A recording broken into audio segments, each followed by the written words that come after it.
जैसा कि last episode के अंदर हम लोगों ने देखा था, विपिन और चारू यहाँ पर एक दूसरे के साथ में मिल चुके थे। वहाँ पर अब विपिन 8 स्टार फॉर्मेशन मास्टर की परीक्षा देने के लिए अब फॉर्मेशन गिल्ड को ढूंढने लगता है। हालांकि वहाँ पर किसी भी तरह का फॉर्मेशन गिल्ड नहीं था। वहाँ पर सभी परीक्षाओं के लिए एक हॉल कहा जा सकता था, यानी कि एक पूरा का पूरा सेंटर वहाँ पर बनाया गया था, जिसके अंदर सभी को एग्जाम देने के लिए या उनको सीखने के लिए जाना होता था। और उसी तरफ अब विपिन और चारू दोनों बढ़ने लगे थे। हालांकि वहां पर जाने के बाद में अब भयानक भी उठ चुका था और उसके साथ में एपिसोड वहीं पर ही खत्म हो गया था। तो चलिए शुरू करते हैं आज के हमारे नेक्स्ट एपिसोड को। यहाँ पर विपिन और चारू दोनों अब उस फॉर्मेशन स्कूल के अंदर पहुंच चुके थे, जहां पर उनकी परीक्षा होने वाली थी। और जब वहां पर पहुंचते हैं तो उनके सामने अब एक रिसेप्शनिस्ट आ जाता है और वह उनसे पूछने लगता है, चलिए आप बताइए कि आप लोगों को यहाँ पर क्या मदद चाहिए। अगर आपको मेरे से कोई मदद चाहिए तो आप कह सकते हैं, मैं आपकी मदद करने की जरूर कोशिश करूंगा। वहीं अब उसकी आवाज सुनने के बाद में विपिन आगे बढ़ता है और वह उससे कहता है, मैं अभी यहाँ पर 8 स्टार फॉर्मेशन मास्टर की परीक्षा देने के लिए आया हूँ। क्या तुम मुझे वहाँ पर ले जा सकते हो जहाँ पर अभी 8 स्टार फॉर्मेशन मास्टर की परीक्षा होने वाली हो। हालांकि विपिन ने वहाँ पर वो शब्द कहे ही थे कि वहाँ पर सामने खड़ा हुआ वह रिसेप्शनिस्ट तो पूरी तरह से चौंक जाता है, क्योंकि आखिरकार वह एक केवल 6 स्टार फॉर्मेशन मास्टर था, वो भी अपनी इस एज के साथ में, और अपने सामने विपिन को इतनी कम एज के साथ में एक 8 स्टार फॉर्मेशन मास्टर की परीक्षा देते हुए देखकर वह चौंक चुका था। हालांकि यहाँ पर वह संत अकेडमी के अंदर था और वो जानता था कि यहाँ पर बहुत से ऐसे लड़ाकू और मास्टर टीचर्स आया करते थे जो बहुत ही ज्यादा सफल व्यक्ति थे। यहाँ पर वह अब उनके साथ में कुछ भी नहीं कर सकता था, क्योंकि इसके अलावा एक और बात थी।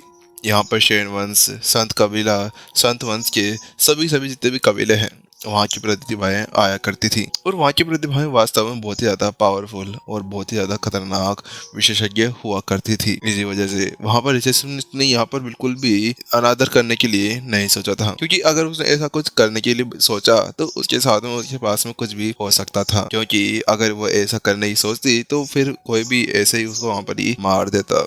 इसी वजह से वो शांति से वहाँ पर विपिन से कहती है, अच्छा ठीक है, अगर आप वास्तव में यहाँ पर फॉर्मेशन की परीक्षा देना चाहते हैं तो क्या आप मुझे पहले अपनी 7 स्टार फॉर्मेशन मास्टरी का वो प्रतीक दिखा सकते हैं।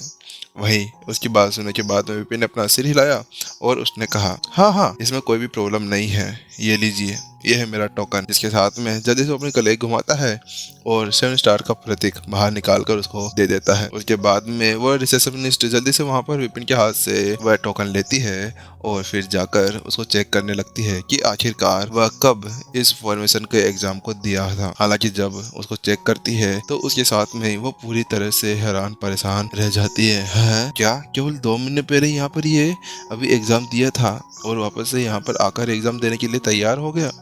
वहीं जल्दी से वो विपिन से कहती है, लेकिन विपिन आपने तो अभी भी यहाँ पर 2 महीने पहले ही एक 7 स्टार फॉर्मेशन मास्टर की परीक्षा दी थी, तो क्या आपको ऐसा लगता है कि आप अभी यहाँ पर एक 8 स्टार फॉर्मेशन मास्टर की परीक्षा देने के काबिल होंगे। वहाँ पर अभी रिसेप्शनिस्ट तो बिल्कुल भी भरोसा नहीं हो रहा था, क्योंकि वैसे उसने वो से विशेषज्ञ देखे थे जो यहाँ पर आते तो थे, लेकिन वह कम से कम 1 या 1.5 साल के बाद में अपनी अगली परीक्षा देने के लिए तैयार हुआ करते थे। हालांकि यहाँ पर सामने वाले बंदे को केवल 2 ही महीने हुए थे, इसकी वजह से वहाँ पर उसको कोई भी भरोसा नहीं हो रहा था। हालांकि उसकी वो बात सुनने के बाद में विपिन उससे कहता है, हाँ, वास्तव में वो बात कुछ ऐसी है कि मैंने यहाँ पर 7 स्टार फॉर्मेशन मास्टर की सारी परीक्षाएं तो पार कर ली है। हालांकि यहाँ पर अब मुझे लगता है कि मुझे अब 8 स्टार फॉर्मेशन मास्टर की परीक्षा भी पढ़ना होगा। वास्तव में पिछली बार विपिन ने वहाँ पर फॉर्मेशन मास्टर की कोई परीक्षा दी ही नहीं थी। वो तो बात कुछ ऐसी थी कि जो फॉर्मेशन मास्टर गिल्ड के जो नेता थे ना, वो उसके दोस्त थे और इसी वजह से वो वहाँ पर उसको वो टोकन मिल गया था। हालांकि अब यहाँ पर विपिन को लगने लगा था कि यहाँ पर अब उसको 8 स्टार फॉर्मेशन मास्टर की किताबें की जरूरत पड़ने वाली है। इसी वजह से वहाँ पर इसके लिए यही अच्छा होगा कि यहाँ पर जाकर वह जल्दी से उन बुक्स को पढ़ ले। उसके बाद में तो वहाँ पर वह उस सरनाचरण को बनाने में कामयाब हो जाएगा, जिसके साथ में वह रेनू से बात कर सके। वहीं उसकी बात सुनने के बाद में और ये देखते हुए कि अभी विपिन पीछे हटने को बिल्कुल भी तैयार नहीं था, तो रिसेप्शनिस्ट ने कहा तो ठीक है, अगर आप वास्तव में यहाँ पर एग्जाम देना चाहते हैं तो मैं आपको वहाँ पर ले चलती हूँ। जिसके साथ में अब वो रिसेप्शनिस्ट आगे बढ़ने लगती है और जल्द ही वह एक बड़े से हॉल के सामने पहुंच जाती है। उस हॉल के अंदर जाने के बाद में वहाँ पर एक ओल्ड एज के एक बुजुर्ग बैठे हुए थे। देखने से बहुत ज्यादा बूढ़े लग रहे थे और उनकी सफेद सफेद दाढ़ी भी थी और उन्होंने कपड़े बिल्कुल एक अलग से पहने हुए थे। उनकी कपड़ों के ऊपर एक गोल्डन पट्टी थी और उनके सर के ऊपर एक पगड़ी लगी हुई थी और वह थोड़े से मोटे से भी थे। जल्दी से वहाँ पर रिसेप्शनिस्ट अंदर जाती है और वह वहाँ पर जाकर ग्रीट करते हुए कहती है, एल्डर कासिम, आप यहाँ पर देखिए, ये आज हमारे नए मास्टर टीचर हैं जो यहाँ पर आकर एग्जाम देना चाहते हैं। वहाँ पर उसकी बात सुनने के बाद में एल्डर कासिम ने विपिन की तरफ देखा और विपिन भी अब एल्डर कासिम की तरफ देखने लगा। वह अभी उनकी पूरी तरह से जांच कर रहा था और उसको पता चलता है कि जो एल्डर कासिम थे ना, वह यहाँ पर एक केवल फॉर्मेशन मास्टर थे, ना कोई मास्टर टीचर। और वैसे यहाँ पर ऐसा हो भी सकता है क्योंकि यहाँ पर ये जो अकेडमी थी ना, ये एक मास्टर टीचर के स्टूडेंट द्वारा बनाई गई थी और मास्टर शेख ने यहाँ पर पहले ये कहा था कि किसी को भी सीखने के लिए कोई प्रतिष्ठा नहीं चाहिए होती, ना उसको कोई टाइटल चाहिए होता है। जैसे कि अगर वो कोई मास्टर टीचर हो तो उसके बाद में वह आगे पढ़ सकता हो। हालांकि यहाँ पर बात कुछ और थी। ये एक संत अकेडमी थी। इसके अंदर हर एक व्यवसाय से रिलेटेड हर एक मास्टर टीचर या फिर कोई नॉर्मल लड़ाकू भी आया करता था जिसका उस व्यवसाय के अंदर अच्छी खासी पकड़ हो। इसी वजह से विपिन बिल्कुल भी हैरान नहीं था कि यहाँ पर वह इस तरह से किसी से मिलेगा।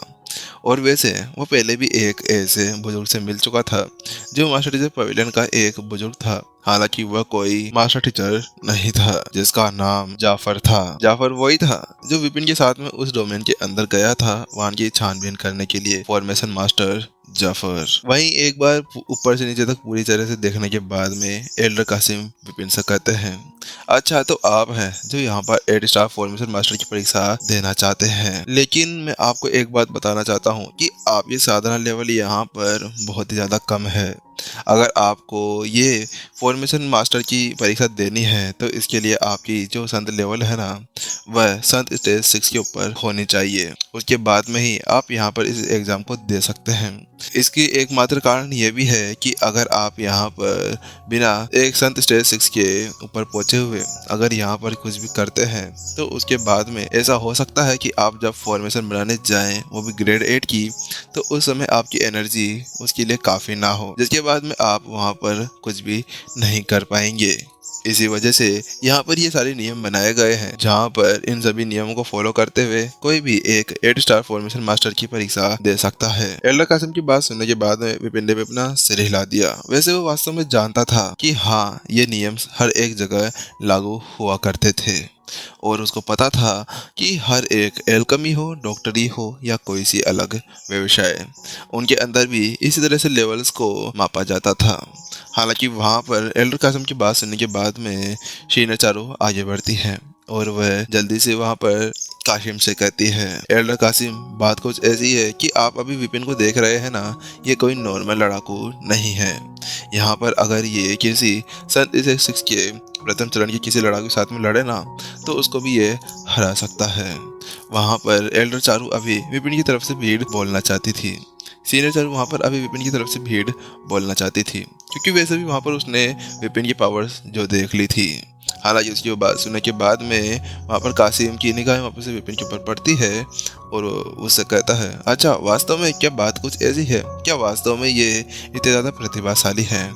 तो ठीक है, अगर ऐसी बात है तो मेरे साथ आओ, मैं तुम्हारी पावर को यहाँ पर जरूर नापना चाहूँगा। वहीं उसकी बात सुनने के बाद में विपिन ने अपना सिर झुका दिया और उसने कहा, धन्यवाद एल्डर कासिम, लेकिन क्या मैं आपसे ये पूछ सकता हूँ कि आखिरकार आप कैसे यहाँ पर मेरी पावर को नापेंगे? वास्तव में विपिन ने वहाँ पर अपनी साधना को छुपाने की कोई भी कोशिश नहीं की थी। इसी वजह से यहाँ पर एल्डर कासिम ने आराम से उसके साधना लेवल को पहचान लिया था, लेकिन उसके लिए एकमात्र मुद्दा तो ये बनकर रह गया था कि आखिरकार अब एल्डर कासिम किस तरह से उसकी पावर या उसकी झांकी को नापने वाले थे। वैसे विपिन के लिए एक ये राहत की बात भी तो थी।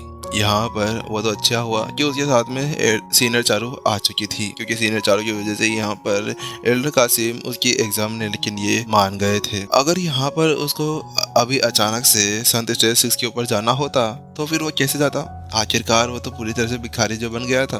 उसके पास में ना तो केंद्रीय हाई लेवल स्पेस स्टोन से, ना ही किसी तरह की कोई साधना टेक्निक। उसको साधना टेक्निक्स भी वापस से बनानी होती, जिसके बाद में यहाँ पर वह उस एग्जाम को दे पाने में कामयाब होता, और इसके अंदर शायद उसको 1 या 2 दिन और लग सकते थे। हालांकि उसके पास में इतना ज़्यादा टाइम था नहीं। रेनू से बात करने के बाद में उसको और भी बहुत से काम जो करने थे।